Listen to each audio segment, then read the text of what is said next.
कभी कभी कुछ घर सिर्फ खाली नहीं होते, वो इंतजार कर रहे होते हैं। आज मैं आपको एक ऐसी जगह की कहानी सुनाने जा रहा हूं जहां जो भी रात गुजारना चला गया, सुबह कभी नहीं देखी। और सबसे डरावनी बात, मैं खुद वहां जा चुका हूं। ये बात है 2016 की। मैं और मेरा दोस्त रोहन एक छोटे से शहर में रहते थे। शहर के बाहर एक पुराना हवेली टाइप घर था। लोग उसे सिर्फ एक नाम से जानते थे, काला घर। लोग कहते थे रात को वहां लाइट्स चलती दिखती हैं, बच्चों के रोने की आवाज आती है, और जो अंदर गया वापस नहीं आया। हमें लगा सब अफवाह है, और यहीं हमने सबसे बड़ी गलती कर दी। एक रात लगभग 11:45 PM हम टॉर्च और कैमरा लेके उस घर के गेट पर खड़े थे। गेट खुद ब खुद आवाज के साथ खुल गया। रोहन ने मजाक में बोला, भाई लगता है घर हमें बुला रहा है। उस वक्त हमें नहीं पता था, घर सच में बुला रहा था। अंदर घुसते ही एक चीज नोटिस हुई, घर में बहुत ठंड थी। इतनी ठंड के मुंह से धुआं निकल रहा था। अचानक ऊपर से पैरों की आवाज। रोहन बोला, ऊपर कोई है?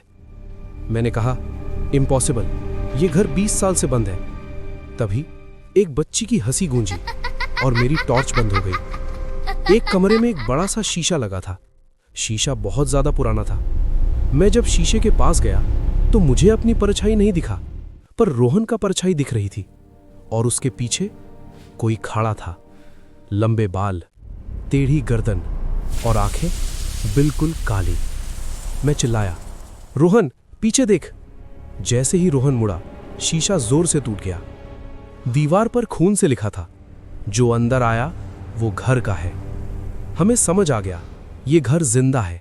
ये लोगों को खाता नहीं, ये उन्हें अपना हिस्सा बना लेता है। तभी दरवाजे बंद हो गए, खिड़कियां गायब, और रोहन मेरे सामने से अचानक गायब हो गया। मैं चीखता रहा, रोहन, पर जवाब में सिर्फ एक आवाज आई, तू नेक्स्ट है। मैंने भागना शुरू किया, पर घर के रास्ते बदलते जा रहे थे। हर कमरा वहीं था जहां मुझे मेरी खुद की लाश दिख रही थी। फिर अचानक मैं गिर गया। फिर मेरी आंख खुली। मैं घर के बाहर था, सूरज निकल चुका था। पुलिस आई।